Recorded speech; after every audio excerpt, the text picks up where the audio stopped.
बिस्मिल्लाहिर्रहमानिर्रहीम। अस्सलाम वालेकुम स्टूडेंट्स, उम्मीद है आप सब ठीक ठाक होंगे, खैरियत से होंगे। बच्चों काफ़ी अरसे बाद हमारा अब दोबारा लेक्चर आ रहा है। तो अभी जो है मैं माइक्रोसाइट का चैप्टर नंबर 4 आपको स्टार्ट करवा रही हूँ। स्टार्ट क्या करवा रही हूँ, थोड़ा सा इसका डिमांड का टॉपिक ही सिर्फ जो है वो हमारे सिलेबस में इंक्लूडेड है, तो हम सिर्फ वही चैप्टर जो है वही टॉपिक जो है वो आज करेंगे। Elasticity of demand, concept of elasticity of demand and it's measurement, तलब की लचक का तसव्वुर और उसकी पैमाइश। इसमें जो सप्लाई का पोर्शन दिया हुआ है वो हमारे सिलेबस में जो है वो इंक्लूडेड नहीं है, क्योंकि चैप्टर नंबर 3 जो है वो बहुत ज़्यादा ग्राफ्स पे मबनी चैप्टर है, तो इस तरह से समझाना पॉसिबल नहीं है। तो इंशाल्लाह ताला जब कॉलेज लगेंगे तो मैं आपको ख़ुद करवा दूँगी। अभी मैं आपको चैप्टर नंबर 4 करवाऊँगी, ठीक है। आसान से चैप्टर है, जिन बच्चों ने पहले इकनॉमिक्स पढ़ी हुई है उन्हें याद होगा, बहुत ही सिंपल चैप्टर है जी। सबसे पहले हम देखते हैं कि what is the definition of elasticity of demand. Elasticity of demand या तलब की लचक से क्या मुराद है।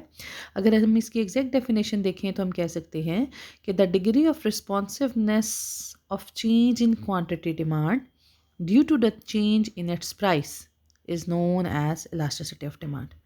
क्या है? The degree of change in the degree of responsiveness in change in quantity demand. ये क्वांटिटी डिमांड कितना रिस्पॉन्स करती है due to the change in price, कीमत के चेंज होने से, ठीक है। यानी आप कह सकती हैं कि किसी भी चीज़ की कीमत के तब्दील होने पे उसकी तलब में कितनी तब्दीली आती है, उसको तलब की लचक जो है वो कहा जाता है।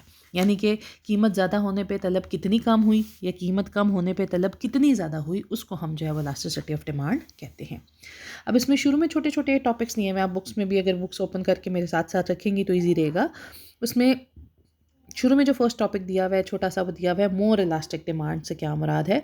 ये वैसे इस लेवल पे आता होता नहीं है, ज़्यादातर आपका जिसमें आएगा वो डेफिनेशन और इलास्टिसिटी की मेजरमेंट के मेथड्स आएंगे, बट आपको थोड़ा आइडिया होना चाहिए इसलिए मैं करा रही हूँ कि ज़्यादा लचकदार तलब क्या होती है। अब जैसे कि आपको डेफिनेशन से पता चल रहा है, नाम से पता चल रहा है, ज़्यादा लचकदार क्या चीज़ है? तलब, मोर इलास्टिक डिमांड। यानी दैट मीन्स कि when there is a very small और minor change in price but greater change in demand, कि जब कीमत में थोड़ी सी तब्दीली से ज़्यादा लचकदार क्या है? तलब है। ज़्यादा तब्दीली किस में हो रही है? तलब में हो रही है। कीमत में थोड़ी तब्दीली से तलब में बहुत बड़ी तब्दीली हो जाए तो उसे हम क्या कहेंगे? That is more elastic demand. अब ऐसी कौन सी चीज़ें हैं कि जिनकी कीमत थोड़ी सी कम होती है तो तलब हम बहुत ज़्यादा कर देते हैं, या प्राइस थोड़ी सी ज़्यादा होती है तो हम डिमांड बहुत कम कर देते हैं। तो ये ऐसा होता है इन केस ऑफ लग्जरीज। लग्जरीज क्या होती हैं?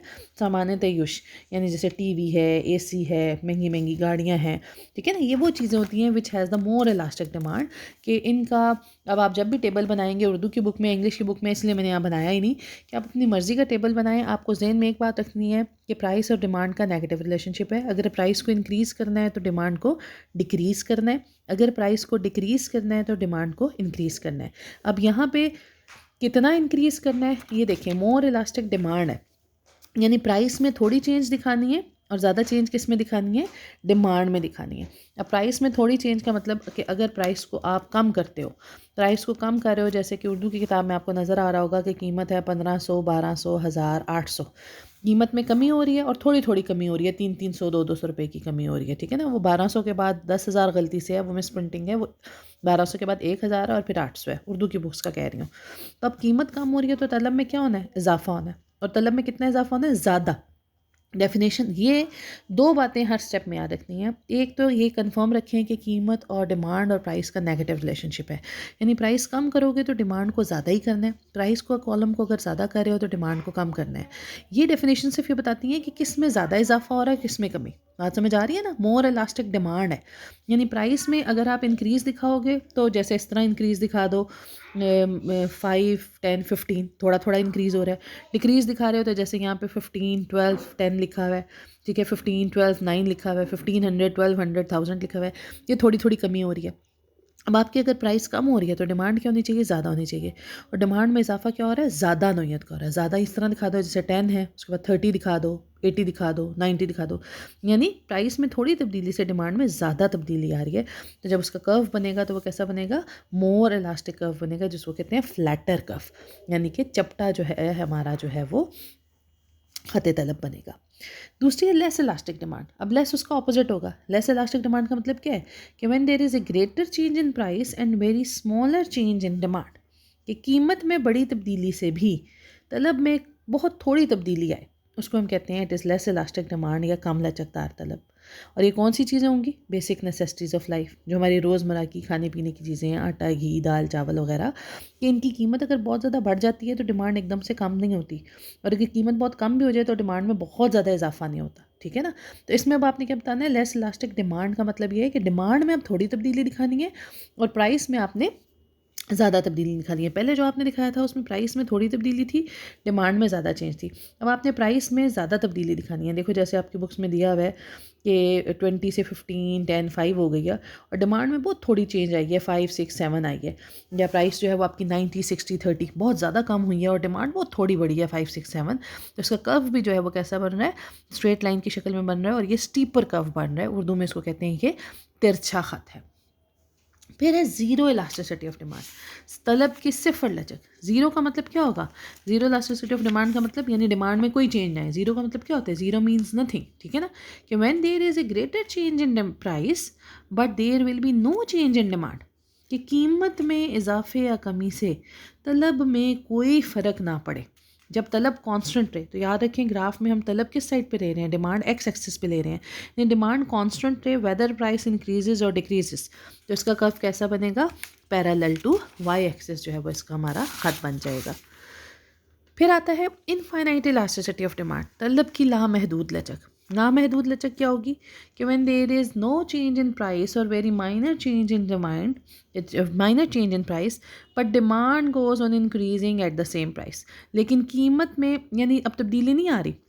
अब तब्दीली किस में आ रही है? तलब में आ रही है, कि कीमत नहीं बदली लेकिन तलब में बेशुमार इजाफा या कमी हो जाए, तो उसको हम क्या कहेंगे? That is infinite elasticity of demand. और इसका कर्व कैसा बनता है? पैरेलल टू एक्स एक्सिस बनता है, यह जिसको आप कहती हैं कि हॉरिजॉन्टल जो है ये आपका कर्व इसमें बनेगा। ठीक है बच्चों? उसके बाद हमारे पास आ जाता है जी measurement of elasticity of demand, जो इंपॉर्टेंट टॉपिक है हमारा, जो कि आता होता है पेपर में, कि how to measure elasticity of demand, तलब की लचक की पैमाइश किस तरह से की जा सकती है। इसके लिए 3 तरीके जो हैं वो ईजाद किए गए हैं या बताए गए हैं। फर्स्ट मेथड को यूनिटी मेथड भी कहते हैं, यूनिटरी मेथड भी कहते हैं। ठीक है, बुक्स में मुख्तलिफ नाम होगा, यूनिटी भी होगा और यूनिटरी भी होगा, दोनों लिख सकते हैं। और इसको टोटल आउटले या टोटल एक्सपेंडिचर मेथड भी कहा जा सकता है, यानी इसके काफ़ी नाम है। उर्दू में सिकाई का तरीका या कुल खर्च का तरीका भी कहा जाता है। दूसरा मेथड जो है उसको आप फ्लक्स मेथड भी कह सकती हैं और परसेंटेज मेथड भी कह सकती हैं, फ्लक्स का तरीका या फ़ीसद का तरीका। और तीसरा मेथड जो है उसको हम फार्मूला मेथड कहते हैं, यानी फार्मूले का तरीका कहते हैं। अब फर्स्ट मेथड ये आपकी बुक्स में क्योंकि दिया हुआ है, उर्दू इंग्लिश दोनों बुक्स में सेम दिया हुआ है, इसमें कोई चेंज नहीं है। ग्राफ्स भी मैंने देखा बिल्कुल सेम है, तो आप बुक्स खोल के देखेंगे तो ईजीली समझ आ जाएगा। फर्स्ट है यूनिटरी मेथड। यूनिटरी मेथड या जिसको आप unit method, total outlay method कहती हैं, इसमें हम ये देखते हैं कि कुल खर्च के हिसाब से हम देखते हैं कि how to measure the elasticity of demand. इस तरीके के मुताबिक जो है there can be 3 forms of elasticity of demand, कि elasticity of demand can be equal to 1, it can be greater than 1 और it can be less than 1। ठीक है ना? जो सीधी दाल खुले मुंह वाली शक्ल है ग्रेटर होती है, और जो उल्टी दाल होती है बंद मुंह वाली शक्ल ये लेस देन होती है। First one is elasticity is equal to 1। अब थोड़ी सी इंग्लिश अगर मैं बोल रही हूँ तो उर्दू वाले बच्चों को भी इंग्लिश इतनी तो आती है माशाल्लाह, 30 स्टूडेंट्स हैं। ठीक है ना? अब elasticity of demand equal to unity या ई इज़ इक्वल टू 1 क्या होगा? कि when there is the same ratio change in demand as well as in price. ठीक है ना? Same proportionate change in demand as well as in price, यानी जब कीमत और तलब में एक ही निस्बत से तब्दीली आए। अब हमें कैसे पता चलेगा कि एक ही निस्बत से तब्दीली आ रही है? तो उसके लिए उसने बताया है कि आप कह सकती हैं कि when total outlay remains the same, जब कुल खर्च में कोई तब्दीली ना आए तो हम कहेंगे कि तलब की लचक इकाई के बराबर है। अब देखें, फर्स्ट कॉलम कीमत या प्राइस का है, सेकंड कॉलम डिमांड या तलब का है, और तीसरा टोटल आउटले या कुल खर्च है। अब ये कुल खर्च का कॉलम कैसे बना है? कीमत को तलब से ज़रब देने से कुल खर्च आएगा। टोटल आउटले क्या होता है? P multiply by quantity demand, dot जो डला है वो मल्टीप्लाई के लिए P multiply by quantity demand. अब देखें कीमत में क्या हो रही है? कमी हो रही है। ये ज़रूरी नहीं है, आप अपने बुक में बनाना चाहती हैं आप कीमत में इजाफा कर दें, डिमांड में कमी कर दें, बस वैल्यूज़ ऐसी लेनी है कि जब उनको मल्टीप्लाई करें तो वैल्यू क्या आनी चाहिए? सेम आनी चाहिए, क्योंकि हम कह रहे हैं कि इक्वल टू 1 में क्या ज़रूरी है? कि total outlay remains the same, कुल खर्च में कोई तब्दीली ना आए। ठीक है ना बच्चों? तो आपकी मर्ज़ी है, डिमांड में इज़ाफ़ा, कीमत में इज़ाफ़ा करेंगे तो तलब में कमी करेंगे, लेकिन ज़रब दे के जो कुल खर्च आएगा वो क्या होना चाहिए, सिमिलर आना चाहिए। अब यहाँ आपकी बुक्स में जो एग्जांपल है उसमें प्राइस कम हो रही है 6432 और डिमांड क्या हो रही है, डेफिनेटली ज़्यादा हो रही है 2346। अब इनको मल्टीप्लाई करें तो हर वैल्यू क्या आ रही है, 12 के इक्विवेलेंट आ रही है, यानी total outlay remains the same. तो इसमें जो ग्राफ भी बनेगा ये नॉर्मल डिमांड कर्व बन रहा है। याद रखो ग्राफ में सिर्फ डिमांड और प्राइस को ही लगाना है, टोटल आउटले को ग्राफ में नहीं बनाना। सिर्फ ग्राफ की शक्ल से पता चल जाएगा कि वो नॉर्मल ग्राफ है, ना ज़्यादा स्टीपर है सॉरी ना ज़्यादा फ्लैटर है, तो इसमें तलब की लचक इकाई के बराबर है। दूसरा है elasticity of demand is greater than one, इकाई से ज़्यादा लचक।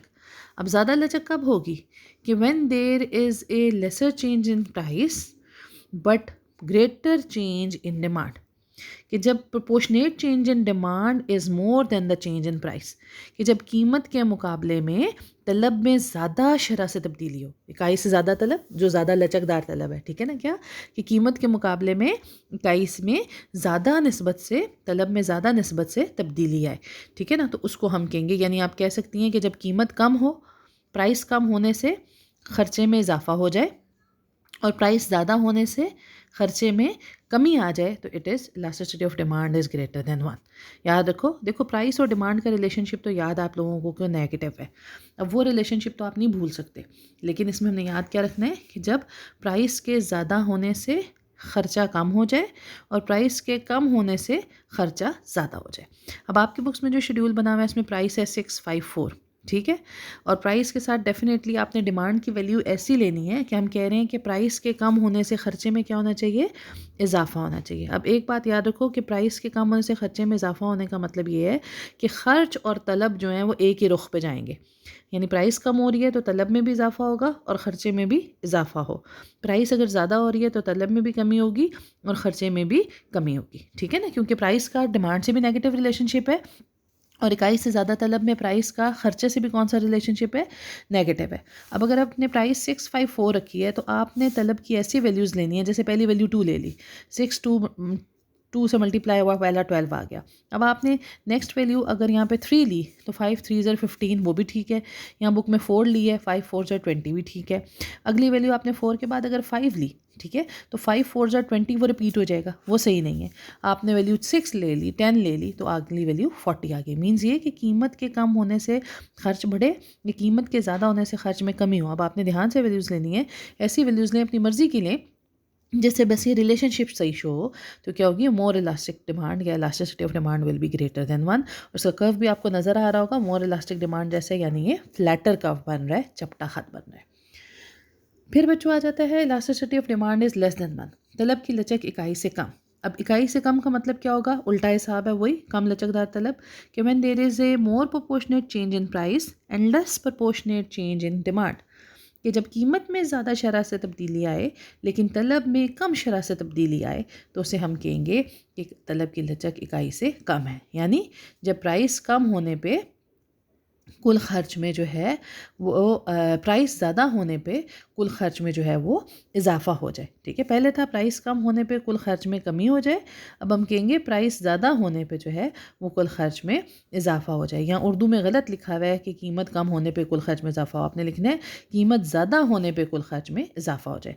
उनके टेबल देखो, कीमत है 248, डिमांड डेफिनेटली डिक्रीज़ होगी और कुल खर्च भी क्या हो रहा है, 10 16 24 इंक्रीज़ हो रहा है, यानी प्राइस का और डिमांड प्राइस का और कुल खर्च का पॉजिटिव रिलेशनशिप हो, तो elasticity of demand will B less then one. इसका कर्व नज़र आ रहा होगा आप सबको, ये स्टीपर सा कर्व बना हुआ है, ठीक है। स्टीपर सा कर्व का मतलब क्या है कि ये हमारा चपटा खत है, ठीक है जी। इसका फार्मूला आम ही है इलास्टिसिटी ऑफ डिमांड का, वही जो आपको पता है, delta Q over Q divided by delta P over P, वही तरीका है जिसके ज़रिए हम इसकी मेजरमेंट कर सकते हैं। डेल्टा क्यू क्या है, चेंज इन क्वांटिटी, मिकदार में तब्दीली, डेल्टा पी क्या है, चेंज इन प्राइस। दूसरा मेथड है जी फ्लक्स मेथड या परसेंटेज मेथड, 2 लाइनों का मेथड है। इसके मुताबिक सिर्फ आपने ये करना है कि डेफिनेशन में जगह जगह वर्ड परसेंटेज यूज़ कर देना है और उसका फार्मूला भी ये है कि elasticity of demand is equal to percentage change in demand divided by percentage change in price, तलब में फ़ीसद तब्दीली बटा कीमत में फ़ीसद तब्दीली। यानी आपने देखना है कि अगर कीमत और तलब में जो है वो फ़ीसद तब्दीली बराबर हो तो हम कहेंगे कि elasticity of demand is equal to 1।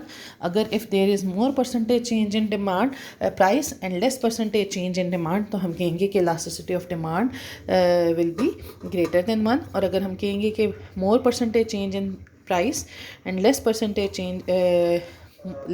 Change in price and more percentage change in demand तो हम कहेंगे कि elasticity of demand will B less than 1।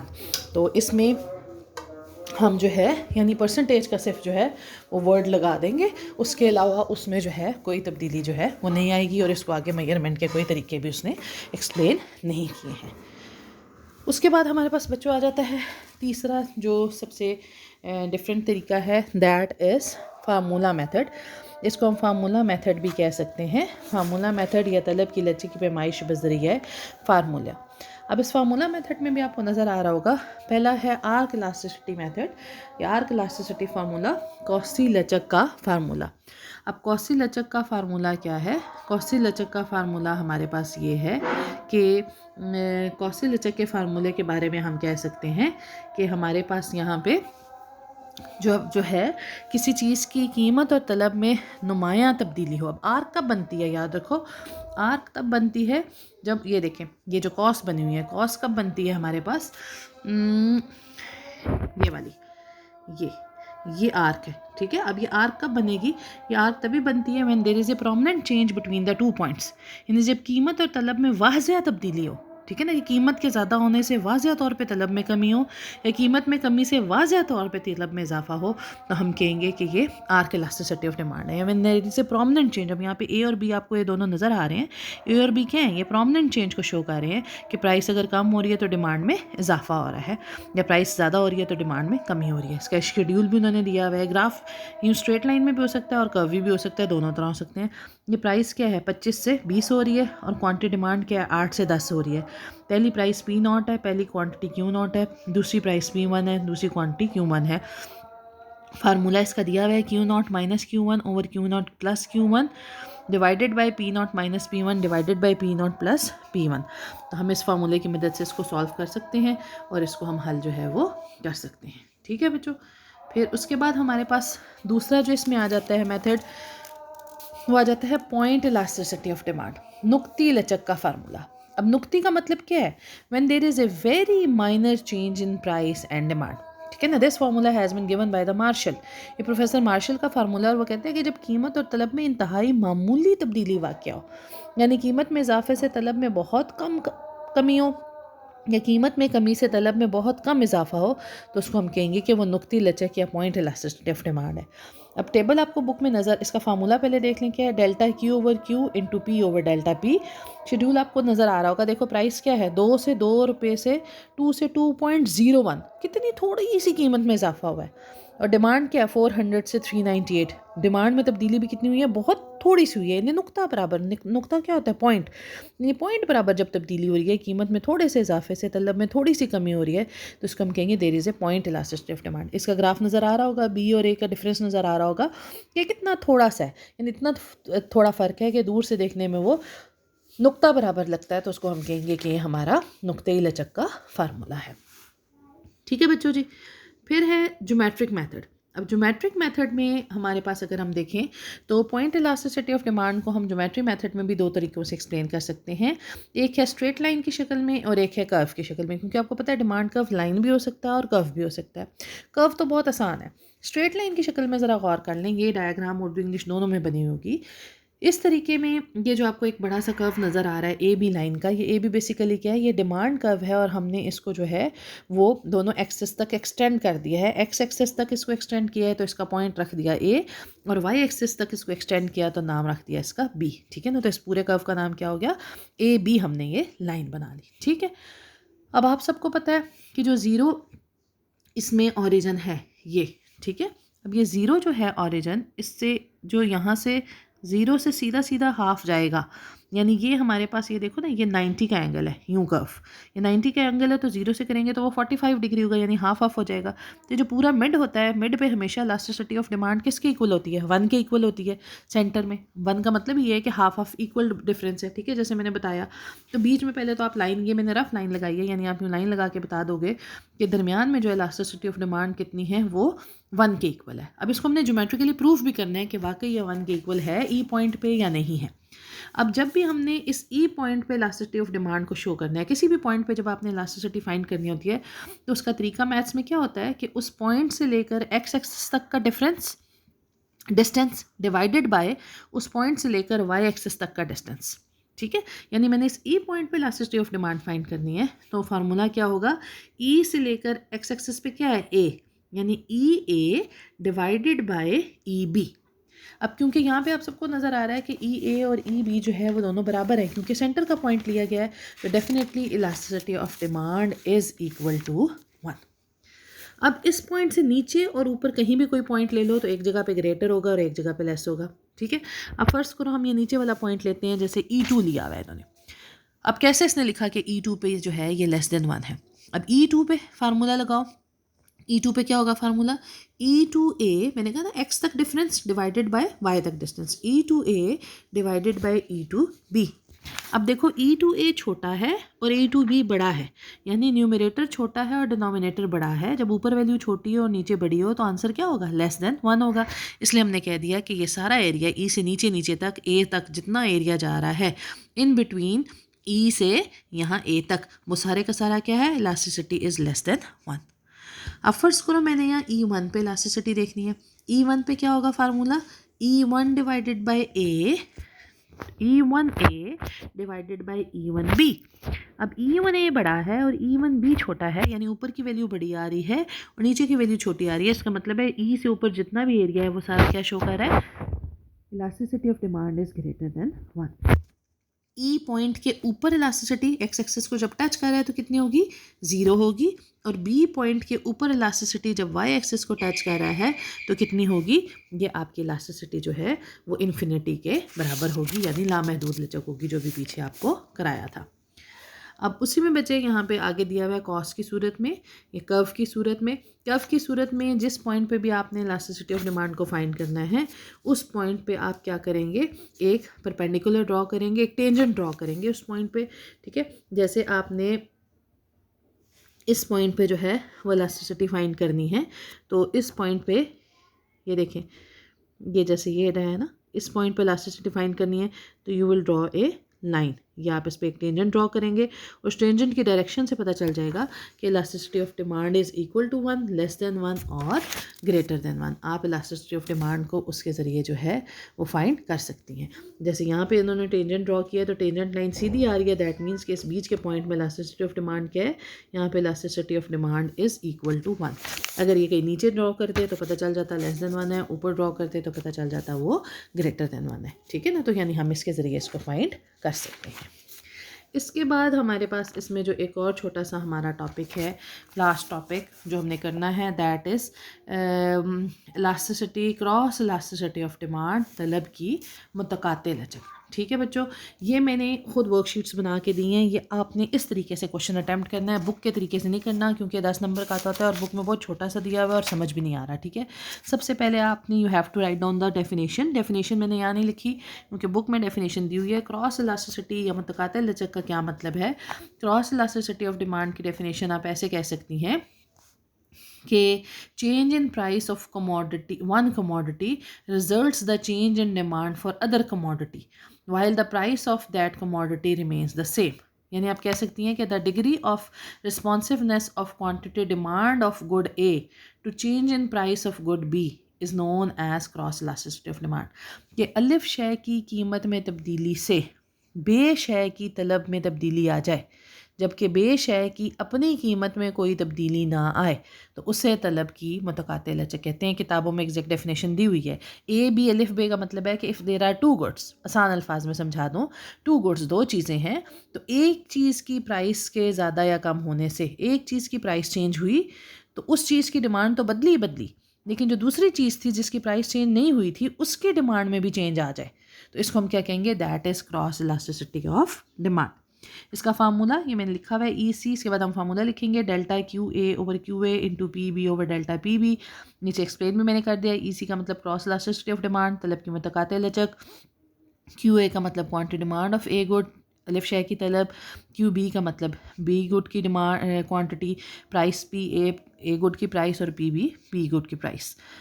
अब इसकी एक्सप्लेनेशन की हेडिंग देंगे, उसमें हम लिखेंगे इन केस ऑफ सब्स्टिट्यूट्स, मुतबादिल अशिया की सूरत में। फिर आप डेफिनेशन लिखेंगे मुतबादिल अशिया या सब्स्टिट्यूट्स कौन से होते हैं। सब्स्टिट्यूट्स कौन सी चीज़ें होती हैं, सब्स्टिट्यूट्स का मतलब होती हैं वो चीज़ें जो कि विच can be use for one two another, जो कि एक इन रिप्लेस टू रिप्लेस अदर, यानी वो चीज़ें जो कि एक दूसरे की जगह इस्तेमाल की जा सकें। जैसा कि हम कहते हैं कि चाय और कॉफ़ी हैं, या मुतबादिल अशिया हैं, या चावल और गंदम है। अब इसमें अगर हम देखेंगे चावल और गंदम की किस्म उन्होंने यहाँ पे ले लिया है कि अगर if price of rice increases, ठीक है ना, अगर चावल की कीमत में इजाफा हो जाए and price of wheat does not change, और गंदम की कीमत में कोई तब्दीली ना आए, but demand of wheat increases, यानी चावल महंगा हुआ, गंदम नहीं महंगी हुई, चावल महंगा हुआ, लेकिन डिमांड किसकी चेंज हुई, गंदम की डिमांड ज़्यादा हो गई, तो ये क्रॉस इलास्टिसिटी ऑफ डिमांड है इन केस ऑफ सब्स्टिट्यूट। अब इसका टेबल बनाएंगे। प्राइस हमने किसकी ली है, चावल की, और डिमांड हमने किसकी ली है, गंदम की। प्राइस चावल महंगा हुआ 10 से 20 रुपये, और डिमांड किसकी ज़्यादा, क्योंकि देखो चावल महंगा हुआ, चावल महंगा होने से चावल की डिमांड क्या हो गई, कम हो गई। अब लोग चावल नहीं खाएंगे, चावल की जगह क्या इस्तेमाल करेंगे, गंदम इस्तेमाल करेंगे, तो गंदम की डिमांड क्या हो जाएगी, ज़्यादा हो जाएगी, जबकि गंदम की अपनी प्राइस में कोई चेंज नहीं आई। वही फार्मूले में लगाएंगे। QA का मतलब यहाँ पे 5 है, डेल्टा QA का मतलब क्या होगा, 10 - 5, डेल्टा PB का मतलब होगा 20 - 10, तो फार्मूला में से आंसर 1 आ गया। उसी को ड्रॉ किया तो ये देखो ये पॉजिटिव स्लोप का ग्राफ आ गया। इसका मतलब है कि सब्स्टिट्यूट्स की शक्ल में जो है वो जो इनके दरमियान ताल्लुक़ है वो कौन सा है, मुस्बत ताल्लुक़ जो है वो पाया जाता है। फिर उसके बाद आ जाता है जी in case of complements. Complementary items कौन सी होती हैं, complementary items are those goods which can be use together, ठीक है ना, जो कि इकट्ठी इस्तेमाल की जाए, मुश्तरक अशिया जैसे कहते हो, जैसे पेन और इंक है, कार और पेट्रोल है, कि इसमें हम कहते हैं कि अगर पेन की प्राइस ज़्यादा हो जाएगी तो पेन की डिमांड कम होगी, और क्योंकि पेन में ही इंक नहीं यूज़ होना है तो पेन की डिमांड कम होने से इंक की डिमांड भी क्या हो जाएगी, कम हो जाएगी। ये देखो यहाँ भी मैंने फिर अलग टेबल बना दिया कि प्राइस ऑफ पेन है, ये जो मैंने खुद लिखा हुआ है ना, इसकी पिक्चर्स में मैं आपको शेयर कर दूँगी। प्राइस ऑफ पेन है वो इंक्रीज़ हुई 5 से 10 रुपये, तो डिमांड इनकी क्या हो गई, कम हो गई 30 से 15 रुपये। वही फार्मूले में वैल्यू लगाई तो देखो आंसर किस में आ रहा है, माइनस आ रहा है, और ग्राफ की शक्ल भी देखो कैसी आ रही है, नेगेटिव आ रही है। दैट मीन्स कि there is the negative relationship जो है बिटवीन द टू, दोनों के दरमियान जो है वो कौन सा ताल्लुक़ पाया जाता है, मुस्बत ताल्लुक़ जो है वो पाया जाता है। ठीक है जी। अब हम इसको अगर हम देखते हैं